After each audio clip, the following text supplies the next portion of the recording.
score is one of the biggest reasons most people shy away from buying a home or even moving to a better rental. Today, I'm sharing with you 5 simple steps to boost your credit fast so that you can take control of your housing options and secure the home that you deserve. So let's dive right in. Welcome to Building Connections Without Talks. I'm your host, Gonzalez, and I want to share with you 5 simple tips that can boost your credit score fast in today's market because let's be clear. A lot of people believe that it is harder to actually get into a new house because they themselves believe that they have a credit score. Sometimes that's not even the case, guys. This is what I call people jeopardizing themselves and shooting themselves in the foot because they believe and they'll self-diagnose. When in fact, sometimes they just have to go through the process. But I do know that it is true that a lot of people find themselves in a situation where this credit score is worse than they need to be. Not because they're not paying their bills on time, or not because they're not gonna be a worth creditor. What happened is that they just don't know these 5 simple tips that I'm gonna share with you today that I wanna just start right now. Because let me tell you, a lot of people say to me, Betty, I wanna buy a house, but I'm not ready, so I'm just gonna go ahead and rent. And what they find out is to rent is also just as tedious and they have to be just as ready. I know sometimes people wanna move out of their neighborhood because they just don't like it or it's too far away from their kids' school or for commuting purposes, but then they have been in their houses for so long that they really get a little intimidated of the process. And a lot of this had to do with credit. That's why I want to bring these 5 tips to you today. So let me start with what you believe is the simplest thing, but maybe you're not aware of this. So you can review your credit score, okay? And you can do this for free annually. You can go to annualcreditreport.com and it is exactly that. You're going to type in on Google, you're going to type in annual credit report together, annualcreditreport.com. And it should bring you to your credit score and you will be able to examine all the inaccuracies that they might have. They might have things that you have never even purchased under your name. So if you don't get on top of things, your credit might be hurting, not because of your own doing, but because of somebody uses your social security and use credit on your name. So you want to look for incorrect information or recognize accounts and dispute any errors that you deem necessary. And this is going to bring you to the 3 bureaus. The 3 R's: Experian, Equifax, and TransUnion. You want to make sure that none of those areas are, jeopardizing with the wrong information of that somebody actually open an account on your name and you don't even know. So go ahead and do that right now. This video is the beginning of the year. We're still in January. So go ahead and do what you need to do to take care of that. Now, if you want to go a different route, let me see if I can pull this up on my phone. And this is not for free, guys. This costs you money, but I believe that it costs you more money when you have a bad credit score because it hinders you from getting the things that you actually need. Or even if you want to buy a car, for example, the interest rates are higher because you might have stuff there that's negative. So this cost me around $20-something. It used to be $24, but I don't know exactly how much it is now. And this is the account, the Experian account. I don't know if you can see it. But this is how it looks like. I don't know. You can see that.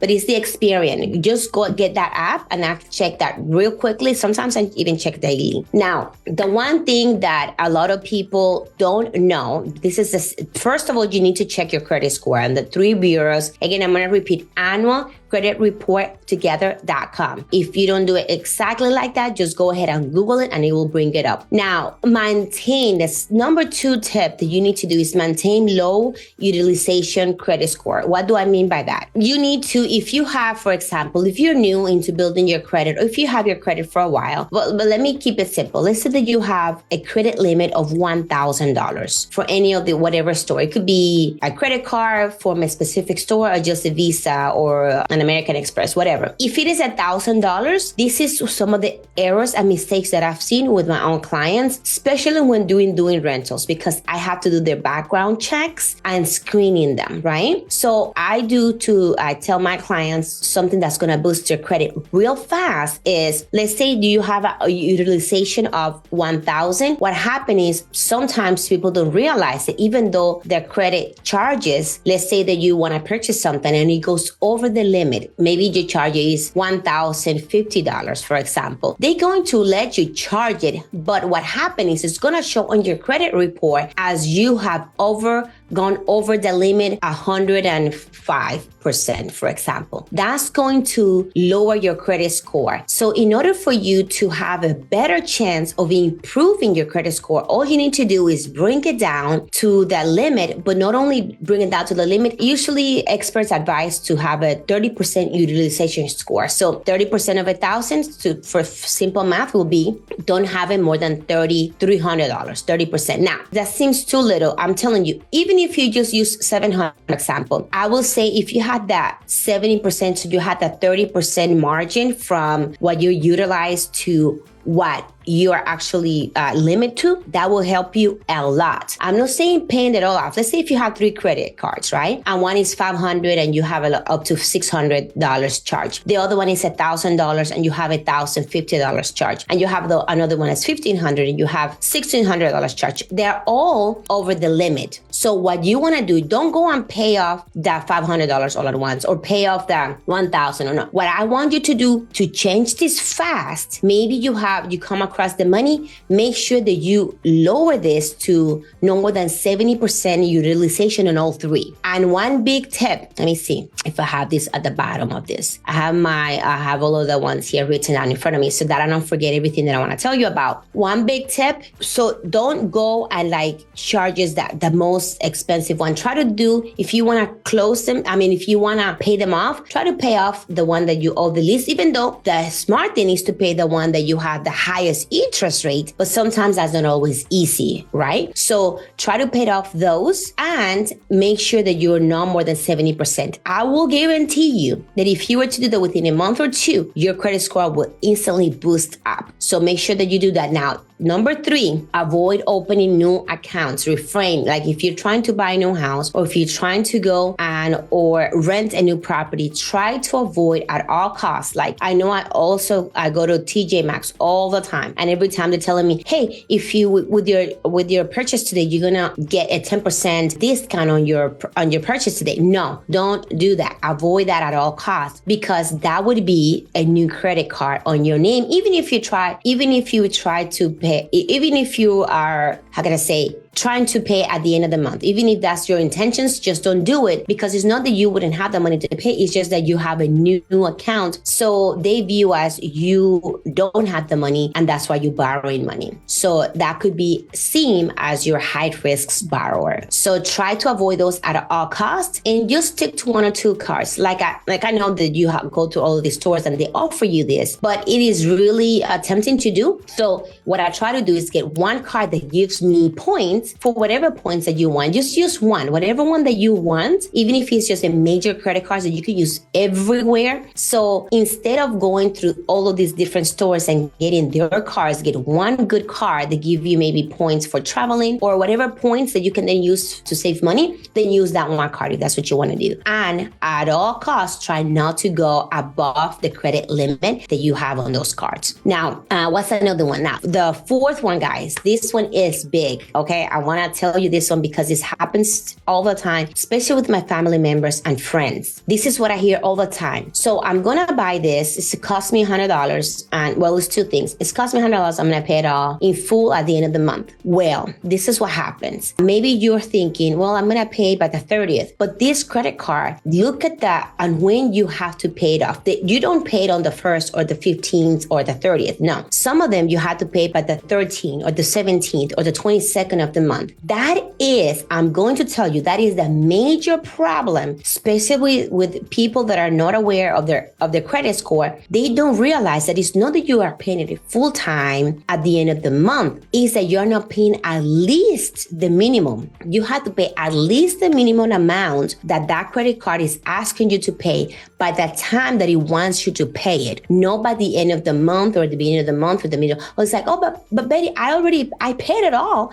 That doesn't matter if you did not pay it all on time. So at least you're going to pay it at the end of the month, and that's good. And you don't want to go 30 days or 60 or 90 days. That's fine. But if that credit card, that is specific credit cards, go and look at all of your bills right now and look at it when it tells you that you need to pay it by. Okay, the next bill cycle you have to pay it by, you need to pay $25 minimum for on the 13th. Make sure that even if you're planning to pay the whole amount by the end of the month, but you don't have it right now, that you at least pay that minimum $25 by the 13th, so that credit look at you as you are a worth person to lend because you pay on time when they ask you to pay. Also, not only this hinder you, but if you have, let's say, that a credit card that is a good credit card for a 13% APR, the moment that you don't pay on time, they automatically read the fine lines, automatically boost it to the max APR for that credit card. So let's say that the max was 27% interest rate. Just because you did not pay it on time when they ask you to pay it on time, even if it was for $25, that 13% that you had, now it's gone because you didn't pay it on time, and now they're going to charge you the highest interest rates that the card has. So look at your bills and make sure, I'm telling you guys, if you were to do this right now, you will instantly boost your credit score. So not only you have to pay your bills on time, and you want to reduce your debt. So focus on paying, like I said, the existing cards with the lowest amount, so that then whatever $20 you were paying on this card or $100 you were paying there, then now you can use that same amount of money and help